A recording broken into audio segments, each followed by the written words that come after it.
Do I have something to say? Let's go.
Welcome to I Have Something to Say. I'm so excited because I'm going to welcome Mike to the show in a minute. Mike has been an active part of Happy Hour, and I've gotten to know Mike. He's wise, he's funny. He has a good way of putting things. Hello, Jana. Hello, Marina. Hello, Kimmy. Hello, Cheryl. Hello, everybody. So, without further ado, I'm not going to tell a bunch of lies about Mike because he's going to contradict me anyway. So, so I'm going to welcome him to the show, and we're just going to have a good time chatting and giving hope to people. That's what I do this for. And I believe this show is going to be so impactful for providing hope to others. Let me see.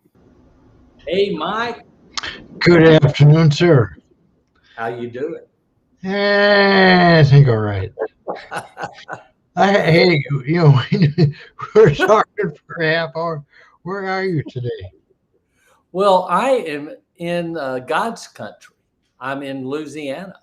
Oh, no. You're in Tennessee. You mean God's country? No, I had a home in Tennessee for years and years and years. But when I wanted to go to God's country, I just went south. Now, what city are you? What city are you in Louisiana? Every city in Louisiana is great. I'm little tiny town called Winsboro. And what's that near? Monroe Funroe. Monroe Funroe off of I-20. I normally went to, when I left Chattanooga, I went to my home in New Orleans. I had a home in New Orleans, but I sold it about 7 years ago when the crime got out of hand. And I didn't want my kids to go down there as much as they did. They loved the home. It was about was right in the middle of the French Quarter on Burgundy Street, and I just couldn't do it. It was just so bad. So anyway, but we like our football. We like you don't have any football in Tennessee, so. We consider Alabama ours. Oh, okay. I got it. I got it. You adopted Alabama. That's okay. How, So, how'd you like to be between the Vols and Vanderbilt? well, I don't know what to say about the balls have fallen on hard times of late. But anyway, tell me about Mike pre-stroke. Before I had my stroke, I did a lot of things. I was the my basic career lasted through probably about 35 years in the quality control field. Mm-hmm. When I moved to Tennessee, I fell in love with the area, and I have not left since, even though my job has left. Hey, Yeah. now you're a rock star. Uh, when my job left here, I decided rather than go back into the quality group, I was going to go into a sales function. And it took me about 3 years to make as much money selling stuff as I was making as a quality guy. You know, nothing happens to somebody who sells something, you know? Well, you got to try. Exactly. You know, when I left one company, they replaced me with three people. I thought, you guys are crazy. Hey, Mike, what part of Tennessee, Marina asked, what part of Tennessee are you in? Do you know where Nashville is? It's one of those them funny little towns. You know, we live across the river from Nashville in a city called Hendersonville. And Hendersonville is really, when I moved down here 30 years ago, there were more entertainment people in Hendersonville than there were in any other county or city in the world. Wow. You know what? I spent my second summer selling books in Franklin, Tennessee. You were as far north of Nashville as Franklin is south. Yep. Yeah. And I loved it. I spent my whole summer there knocking on every door in that town You and probably made could have a been. You probably could have hit all 152 houses. lot of money. You know, Yep. Franklin 30 years ago was nothing but a really, uh, That was 40 years ago. well, I'm going by my experiences. 30 years ago, it was just a blue collar town. And Franklin now is grown to be, I think it's up around 80,000 people. Yep. And it really is probably the wealthiest, it's in one of the top 10 wealthiest suburbs of the country. It was the walking horse capital of the world when I was there. Yeah, Shelbyville is where they have all the walking horse stuff right now. It's So really, good. the walking horses are really pretty, but it's kind of cruel what they do to I them. know. I couldn't believe how they trained them. And I went to a farm Hmm. that I met a young couple that invited me over for Sunday dinner. And they were very, very, very wealthy. And they invited me over and let me see how the walking horse was trained. I was shocked. Hmm. Shocked. Yep. That's Hey, the, Jerry Wall in the house. hey, Jerry, Jerry. Jerry, Jerry. How's those stilettos coming, buddy? Oh, Jerry. So, did you ever see the walking horse training and what they do? Just movies. Yeah, Yeah. horrible. Yeah. So, So it's a big, big, big deal. Now they mhm. don't, their methods are altogether different than that. Um, I don't know why they do it. I don't know what the big deal is, but I suppose they've got their reasons. You know. Yeah. Hey, Brad, how's it going? Brad LeMay in the house. Hey now. Hey now, Brad. So tell me, so you moved to Hendersonville, you Right. fell in love with the area, Mhm. and then your job got wiped out. Then Right. you decided to stay. Then you sold something. You made more money than you should have. I did too for doing what I did. I loved it. I love to teach. I love to teach salespeople how to sell. So, what was the dominant reason that you fell in love with the area? I think it was probably my third wife. Mike, you are okay. You're not married to her now. Well, You crack me up, Mike. every marriage starts on the high side, right? Yep. It's a Anyway, I you're thought that cracking. that sounded pretty good. Mike, I knew this was going to be a. Everybody's laughing. Jana's laughing. Sharon's laughing. Christine's laughing. Everything starts on the high side and goes downhill from there. Oh man, did it ever? I'm Did it sorry. ever?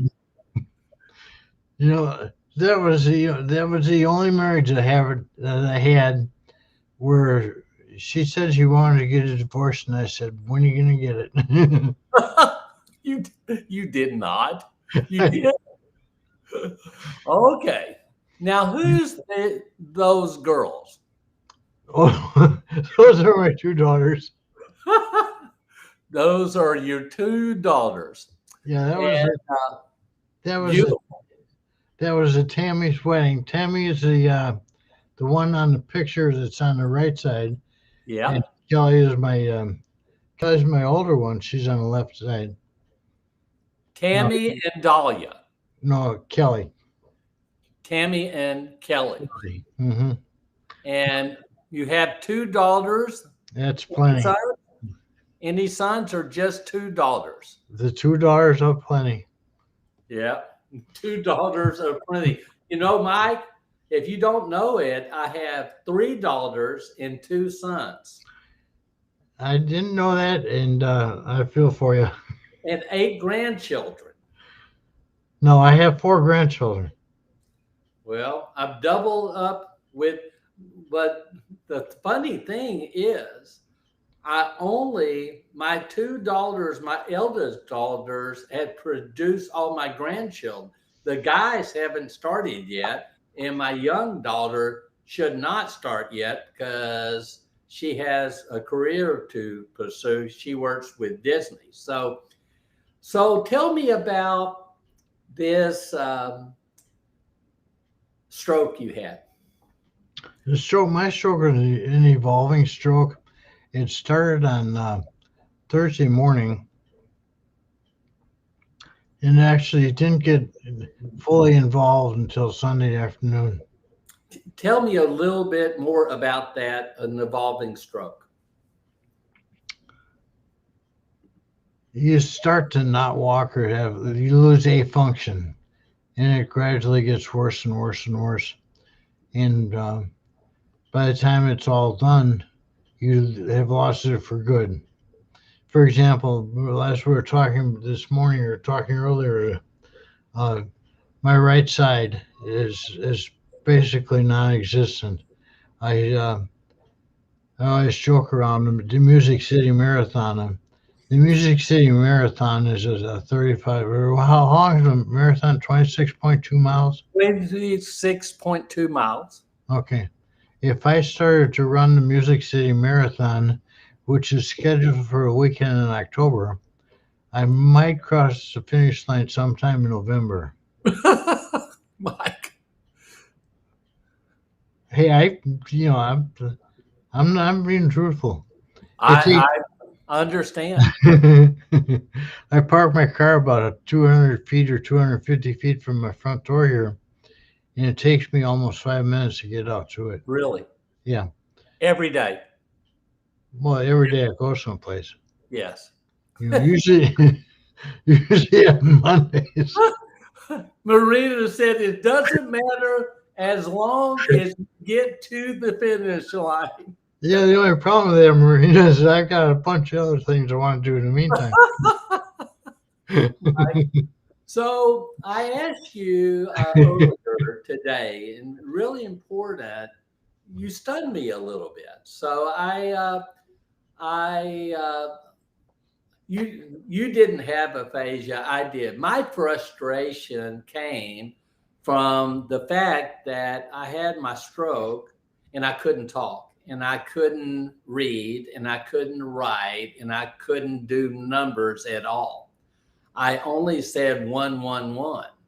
So as a speaker, as an author, I thought my world could pretty much come to the end, you know? Yep. And they told me I would never talk again. They told me I would never read again. They told me I would never write again in front of my kids, referring to me.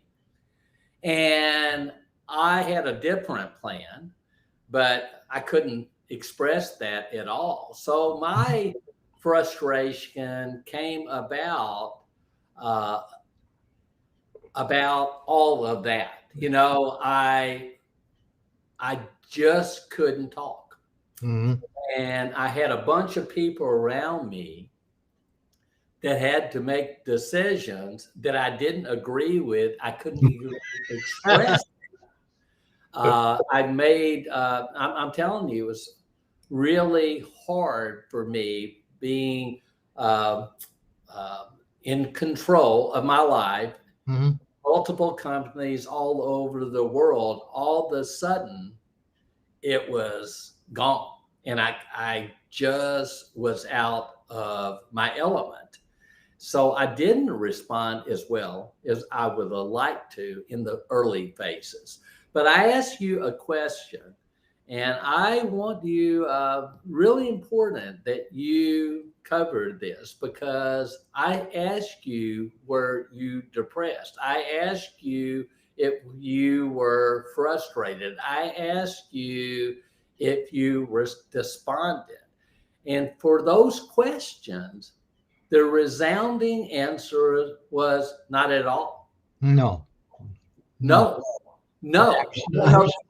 I'm telling you, Mike, that shocked me because I interview a lot of people, a lot. And I've been on many talk shows over the last 2 years, and I've been on many podcasts. The answer to that question is a resounding yes. But you said no. You said no. So I'm going to shut up, and I want you to tell me how you decided to apply that wonderful mindset to your stroke. I was working a tremendous amount of hours before my stroke. I had made a number of changes in my career, as we talked about, with companies and with actual work itself. And with the hours I was putting in, I finally decided, hey, this is going to be something that's going to be decent. So the second day I was in the hospital, I said, God, thank you for giving me some time off. Oh, wow. All right. Wow. It turns out, it wasn't a 2-week vacation. It was more like a 10-year vacation, but it's been fun anyway. Anyway, since that time, I've thought, okay, I can do things. I can do a lot of things with my mind that I never really got credit for doing before, or too much anyway. And so I decided I'm going to use my mind to do things instead of my body. Mm. And, there are some limitations in not being able to use your right hand side much. But, well, I can still drive. I can't dance, but there are. anyway. Anyway, I've worked with so many people and through this whole thing that nobody told me that I couldn't drive anymore. That's a big deal. Mike, I have to tell a story. Go ahead. When I was first affected with my stroke, I wanted to drive so bad, and all my friends, Tina Willis was in the hospital with me. She was my CEO she was in the hospital with me, and I actually threw her out of the room. I did. I'm sorry, Tina. I'm sorry. I threw Chris out too, my son, because they didn't understand me what I wanted to do. But anyway, I was determined to drive, and I shouldn't have been driving at all. The first time I drove, I heard left, I turned right, ran over the curb, and blew all four tires out. Sitting in the medium said, "What am I going to do now?" So I shouldn't have been driving at all. So anyway, All right, all right. Get this. In Tennessee, you're supposed to. The people in the hospital are supposed to automatically take your driver's license from you. yep. Nobody ever told me that. So when I felt it was, I No felt way. when I felt I was good driving, I started driving. No. I had this Mustang. This Mustang was a 5-speed, right? And you know, Mike. it takes two feet and two hands to drive a manual transmission. Well, I was doing it without using my right hand.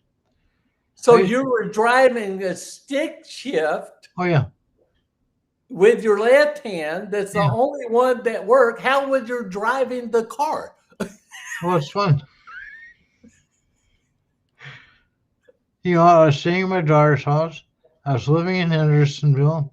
It's about a 45, 50-minute drive between the two. And No, no, I'd no, make, no. I didn't think anything of it. I get up here and spend the weekend here, and I drive back on Monday mornings. Uh-uh. Uh-huh. Did that for How did you drive? With your knee? no. I just reach over. The car would go straight when I told it to. Well, we all have a stroke story, and I'm sticking to it. So anyway, about 3 months later, I went in to see my doctor, and she says, "Where's your daughter?" And I said, "She's home." She says, "How did you get here?" I said, "I drove." She says, "Oh." So that's that. Real quickly, I was able to drive again, legitimately. Didn't So have didn't have to go to Vanderbilt and go through all the garbage. exactly. 2 days of learning how to drive and all that, and everything's been fine since then. Now, So tell me how, back to that story, you didn't get depressed. You looked at God and said, "God, thank you for the vacation." That's a wonderful mindset. But you have done so much since you had your stroke. What's the main message you want to get across to people? with appropriate restrictions, you can do anything you want to do. All right. When I wrote my book, I wrote it with the idea that there are only going to be 20 to 40% of the people that would read it that would be able to do all the various things uh, that I'm talking about in there. I've joined since my stroke, I've joined our Rotary Club. Most of the people that are in the Rotary I knew anywhere from being a former Chamber of Commerce member, but I've got good friendships between the mayor and several aldermen, county commissioner, uh, well, you name it. I mean, I've become an acquaintance with the former governor. This guy I like, but he never comes around. Uh, it's just I've got a really good core of friends. This Mhm. picture you've got up there is when I was giving my stroke presentation to the Rotary. Our Rotary typically has about 125 people in it that come to the meetings. Um, so I gave a 15-minute presentation about what is a stroke. Really? Yeah. and I've given that half a dozen times. Uh, Stroke support meetings and so on and so forth at various Do hospitals. you like it? Do you like making that presentation, Mike? I had a ball. I Yeah. had a ball. It's a real quick uh, PowerPoint presentation I do. It's the one that I sent you. I don't even know if you looked at it or not. Yeah. I I read it. You know, when I read all the blogs that you wrote, I love the way you write. Oh, By the way, I'm sorry. well, I like it. I just did that because it's a real good and easy way to go through something. Hmm. And by watching what you're showing, it kind of wakes you up and tells you that hey, that's the next thing I'm supposed to say. But uh, some of the things that I mentioned in there were supposed to be a bit humorous, like walking upstairs. Yes. I wish we could show that presentation or that, Yeah. so these people would know what I was talking about. But in your therapy group, they don't really want you walking up and down the steps. Nope. I did it. I don't.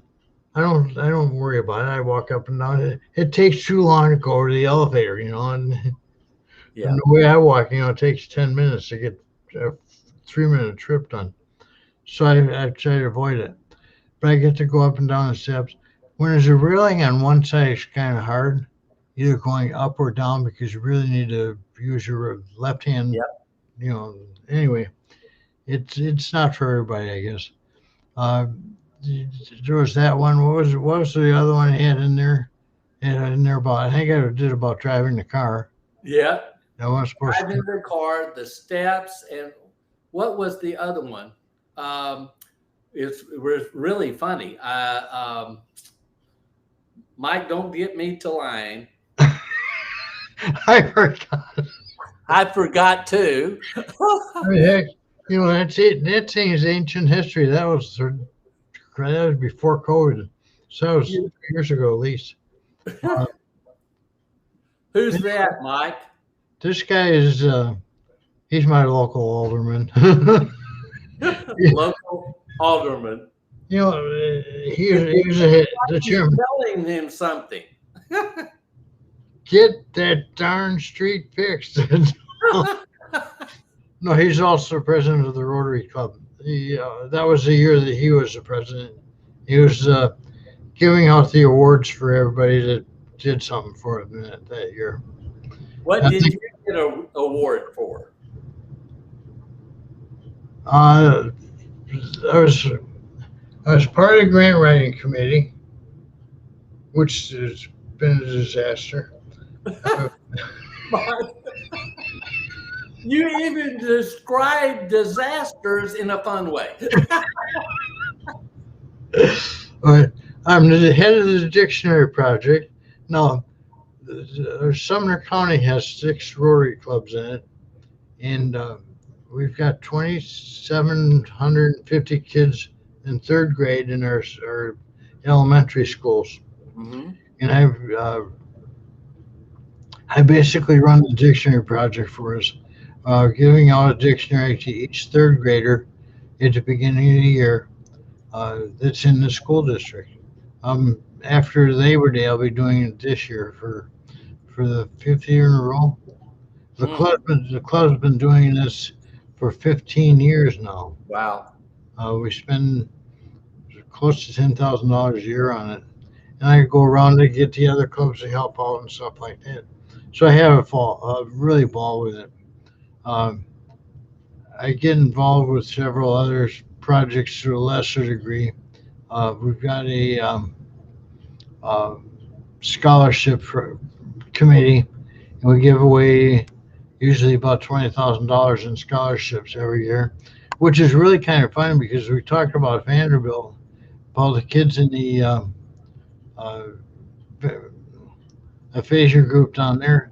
One of the kids that into the aphasia group at Vanderbilt was a recipient of one of our scholarships. Now, Huh. That is really funny because in all my years of doing the aphasia group, that's the only one I know that was considered locally. All the others are from around the U.S. and around the, well, one's from Nepal. One of the students was from Nepal, Japan, Singapore, Laos, and a lot Wow. of stuff like that. So, Hey, Mike, can yeah, I ask you a favor? sure. Brad wants to know what is the Rotary Club all about? It's a basically a service organization. It's we do things for the community that people can't do themselves or that don't have the private funds to do. We give away. Uh, this year will be a little bit slow because of COVID and that, but we'll give away over $100,000 to the various organizations this year. Wow. I mean, it's a big deal. It's a big deal. A life changing process for some people, you Oh, know? you better believe it. Yeah, you better believe it. You Especially know? kids. Especially for kids. Yes. You know, So service seems to be a big part of your life. Where did you get that giving nature? probably when I was 10. Tell me about that. I just grew up with it. I've always wanted to try to help people out. Very early on in my career, I got two guys from Nebraska that went back to school for my suggestion. Believe it or not, uh, they're probably the first two that really was proud of. They worked for me out there, and they wanted to improve, so I got them to go back to school. They Hmm. got their degrees and became really successful in their own way. Uh, That's amazing, Mike. Can you tell me about this Christmas club? the Christmas for Kids. Yeah, All right, go ahead and put them on there again if you can. yeah. Every year that we got this organization up here, it was started by some guy named Conway Twitty. Conway Twitty, You ever Lillian. has anybody ever heard of him? Yeah, this place called Tweety City at the edge of town. Yeah, yeah. He took his this thing was going on for like 30 years, 35 years. He took his tour bus and picked up a couple of kids at school one night before Christmas and said, "We're going to go Christmas shopping." And so he took them Christmas shopping, took them out and had a pizza. And the next year he had two tour buses. Well, it's grown eventually to the last year that we did it was before COVID. It was before last year then. We had 85 tour buses. We had 450 kids uh, No way. throughout the county. There Well, were there's a lot of music stars that have buses. well, it's really funny. But anymore, the instead of owning their own buses, they lease them. Yeah, You know, so they don't own them. One and the guy that leases them, most of them, he does a pretty good job. I'm sure. You know, I mean, like he's got a couple hundred that he leases out. But Christmas time, nobody wants to use them because they're all. Everybody wants to stay home and spend time with their family. So we get these 85 of these buses every year, and we have usually about 5 or 6 kids per bus. I bet And that's yeah, these kids go crazy. yeah. They go crazy. So we pick them up after school, take them to the pizza place or the organization for the pizza, ice cream, and say hi to Santa and all this stuff. Then we take them to Walmart. Now, if you can imagine 450 kids in a Walmart toy department, one with 450 adults with them. And for me, it don't work. So I quit doing it. I just spent a couple of years doing the buses, just riding on the bus and that. And with Well, this year, the year we took this picture, I did the pizza party, and but the Walmart just gave up on it. I said, no, that's somebody else's problem. Marina asked you a question. Were you ever in the military? No, I wasn't, Marina. Uh, really sad, but funny story. I was eligible for the draft uh, right during the Vietnam War, and I didn't really want to go to Vietnam, so I did everything I could within reason of avoiding the draft. Now, had I been drafted, I would have gone. You know, I Yeah. wasn't a conscientious objector or anything, Uh, but uh, I didn't go. Finally, when I was 18 and they started the draft lottery. Now, you may remember the lottery, Paul. You're about, maybe you don't, but the lottery was it was the last year they actually had the draft, and every male was given a draft number or a lottery number. My uh, lottery number was 198. They got up to 195 on the day before New Year's. They took, so I missed it by 3 points. no way. No, yeah, there's a way. There's definitely a way. No, You Cheryl's. know, that was your granddaughter, but I got her out of the picture now. I can't find it anyway. Anyway, one of the things I wanted to ask you was how did you develop this mindset of I've got a lot to do and I can do? You know, there's a major difference between a can't do attitude and a can do attitude. There's a major difference between people that sit around and wallow in their misery and people that don't. How did you get that mindset and carry it through your 10-year survivor as a stroke? I really don't know. I can tell you that I don't like being bored.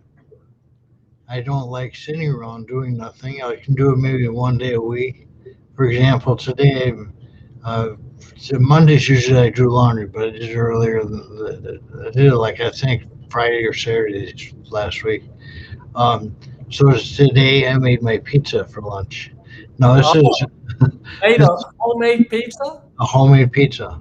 Tell me about it. Well, I developed a recipe for after all these years of leaving my hometown, and I've developed a recipe that pretty much matches what I grew up with. And so it takes me a while to do it, but I made it. It's a 16-inch pizza. I got a half pound of sausage, pound of Mm, cheese, and pound of ham, and it's pretty good. Um, so I so mean, good. I still got to do the dishes, but that's all right. The pizza was good. um, but that that's the thing I do. Rather than being bored. Now, let's kind of get into the reason I came here in the first place. Uh,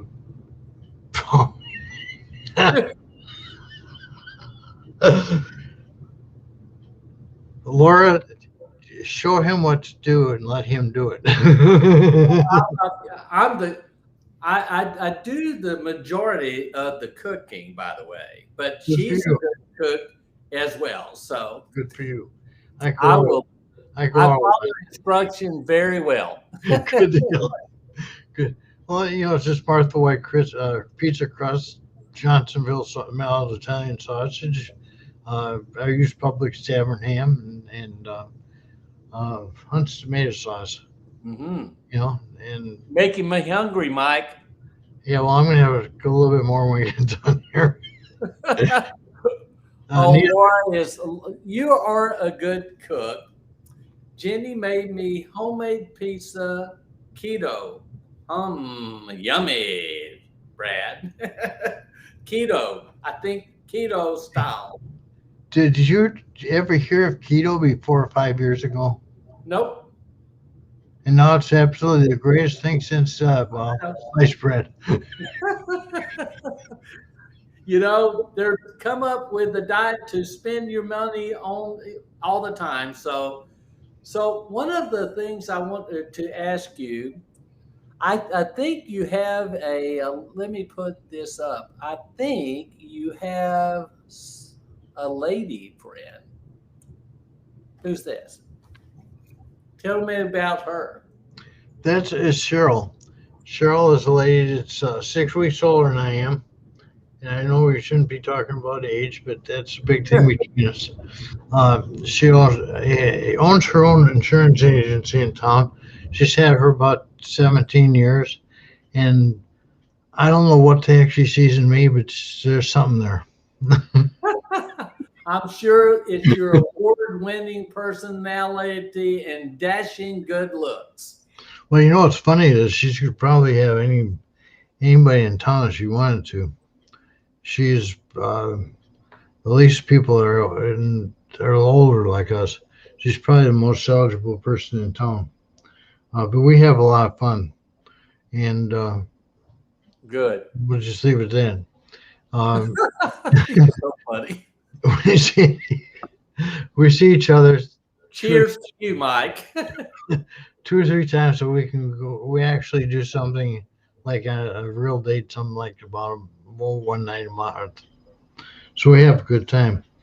Um, through all this stuff with this stroke, though, my stroke was just about 10 years ago. It'd be 10 years ago, the first part of December. I've grown and gotten used to doing things the way I do them. And lost friend. uh, Lady friend. yeah, lady friend. Um, I've had a lot of physical health problems this year, and I know, Mike, a they're lot. actually unrelated to the stroke. I'm going to try to read this, but it's awful dark in this corner. Well, you can do it. Watch this. By the way, Tina says she is beautiful. Your lady friend, Cheryl. No, definitely. Yeah. All right. So this year, uh, my doctor found a spot on my nose. I knew about it, but I told him about it last year to my dermatologist. And I had one of my Rotarians as a doctor also. And she says, you better go get that. You better have somebody take a look at that. That's not good. So I had an appointment coming up in 2 weeks, and I said, well, I'm going to be going, and I get your appointment too. She said, no, you go Monday. So they noticed it was cancer. There's a spot right on my nose, right about where my finger is. Not very big, but is there. That spot has just about killed me this year. Tell me about that. Believe it or not. When I went and finally had the appointment where the actual plastic surgeon could take a look at it, he cut it open. He's cutting it open. He's finally the fourth time he gets that. He says, this is down to the bone. I can't go any further. Oh my God. I'm thinking, well, I got my nose all cut open. What do we do now? Mike, you just cracked me up. Anyway, he says, well, I got this guy in where Gallatin is. Gallatin's the next city to the east of us. Yeah, that's what Bo is. Bo. A friend of mine is part of the stroke community, Bo, and she's in the hospital right now with COVID. And I'm praying for her every day. She had open heart surgery years ago, and she had a stroke, and she had aphasia, and she came down with COVID. We've been praying for her a lot. There's 2 hospitals in the area. The Sumner Regional, which is in Gallatin, and Henderson or Vanderbilt. are absolutely jammed with people with COVID. I know. There's no room in their ICUs at all. They're going to sending them elsewhere. Um, it's really a shame. Now, to get going and get onto this a little bit further, we got this other guy.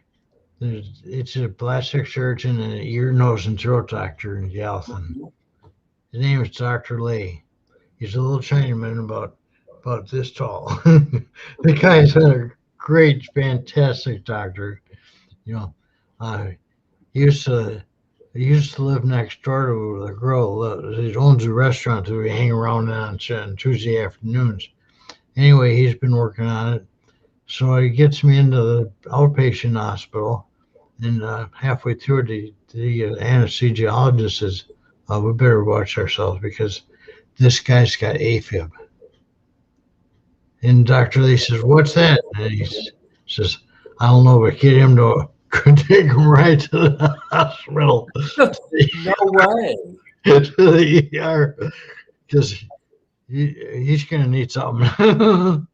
So I spent 3 days in the ER. And, well, Man. 3 days in the ER was put in the ICU after the first day. And Wow, Mike. I've been dealing with uh, Did you know you had I AFib? had no idea whatsoever. You know, the AFib though. Every time I had taken my blood pressure, I would always get like 115, 120 thereabouts, and no indication, no indication whatsoever. Hmm. So I had the heart doctor, and subsequently had heart surgery this year. No Now, way. So yeah, you had nose cancer, you had an AFib, you had mm, heart surgery mm. this year. Oh, it's just started. Go ahead. Right. You know, dental work is always important to me. Keep my teeth at least there in my mouth. So I made 5 trips to the dentist, a bridge, 2 crowns, and 6 fillings. all this year. All this year. All this year. In addition to my urologist that I'm working with yet, and my gastroenterologist that my heart doctor found some wacko. It's gonna go. Yeah. Mike, so So other, other than that, how was the parade, Mrs. Kennedy? uh, it was pretty good. Wow. All right, now we're going through, and I got the heart doctor done. I don't have to go to him now for 9 months. And the guy that was a surgeon, Good. I don't have to see him anymore at all. Um, Now the guy that's working on my nose, he wants to do the surgery in Gallatin, and we already talked about Gallatin being filled up. It's going to be 6-8 weeks before he gets me in there anyway. No way. Yeah, to finish that surgery on my nose. So I'm working trying to get him going. Um, I've got another dentist appointment for cleaning next week, and things other than that, the urologist should be getting something in a week or two for some surgery down there. And the gastroenterologist, I think we're going to just let that die out because I started eating right again. And Well, good Laura, for you, Mike. and You Laura, know, that pizza's a good start, right? well, I had plenty of salad with it. So Laura had sent out her thing before about not fast or fasting all day. And Laura, that's good for some people, but I used to do that, and it kind of drove me crazy, and drove my blood counts off too. Well, she's is doing really good right now, and I'm proud of her. She's deep in some food. You know, she It's after 5. It's after 5. So, Mike, with all this going on, and you still had this positive mindset, did you just decide to laugh your way through life? Well, I decided I'm going to live to be 80. I want to be 80 years old. So I got 9 years left. I got to make the most of it. Well, I really appreciate you. I said on Happy Hour 2 weeks ago that you have become a good friend to me. You don't know that you inspired me along the way, and you have. I love your attitude. I love your sense of humor. I love the fact that you give so much to other people, try to make a difference to others. And it shows, and it's really heartfelt. And oh, by the way, Marina says you're looking good for your age. I don't think so. You're going to live to be past 100 years old. That's what No, Sharon. no, no, no, no, no, no. Sharon, I've been thinking, I've been thinking a lot of that lately. It seems, it seems as though people that once they turn 80, their friends tend to die off. And to be 100 years old, I wouldn't have any friends left. My my first mother-in-law is 111 years old. No way. All her sisters, her children, her grandchildren are all dead. She's all in Never Never Land. I hate to think, uh, I would hate to be 110 years old and not know anybody, not Yeah. have anybody left. Mike, I think you have a new fan. Your personality and your laugh and your positivity makes you so handsome. Oh, jeez. Yeah. Did, And did you show the picture from that I used in the book? let me see. The one I have a tie-in. You know, it was before this. That Oh, one. yeah. All right. Now Look at that. that's what I used to look like. Not anymore. Oh, that's funny. And Janice said, let me see what Janice says. I love Mike's attitude and your personality. You are a great soul. You got that right. Thank you, Jenna. Well, I wanted to kind of add on to this bit a little bit about being an inspiration. I try not to be an inspiration for anybody. Uh, I Right. look at it from the standpoint all these other people around me inspire me to do more, to work harder, and to do more. So really, the people that are the inspirations are the ones out there getting me to do things. I'm not an inspiration for anybody. Yeah. Well, you can look at it that way, but I think you have become an inspiration for many people in the stroke community because you've been through a lot, Mike, and you keep plugging along, and it's just a pleasure to watch how you approach life, your optimism, your enthusiasm for life, your sense of humor. You're determined to get better, and you just have a way of saying what you need to say in a funny way. And if you don't think you're inspirational, I'm here to tell you that you are. You're And all yeah, yeah, you're all messed up. no, that was a public service announcement. Worth at least $20. So give me the 20 on the fly, and I'll buy some whiskey. You know, this is something, and it's going to be weird. It's going to sound weird. I have never taken a drug in my life, and I haven't had a thing to drink in at least 20 years. Good, Mike. Good for you, Mike. Uh, Good for you. and I think it shows. Well, it does show. I'm trying to do my best to uh, maintain my sense of humor and my trying to work hard every day on getting my vocabulary better. It's been hard, but it's been worth it. The struggle has been worth it. And I just, um, I was talking to Laura today. Since I had my stroke, so many great things have happened in my life. Hmm.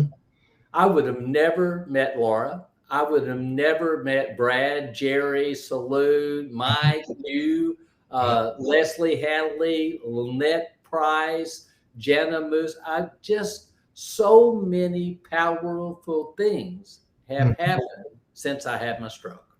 Yeah, And I'm blessed, really blessed. absolutely. And I feel the same way. You know, And people talk about which life do you prefer, the post stroke or pre stroke?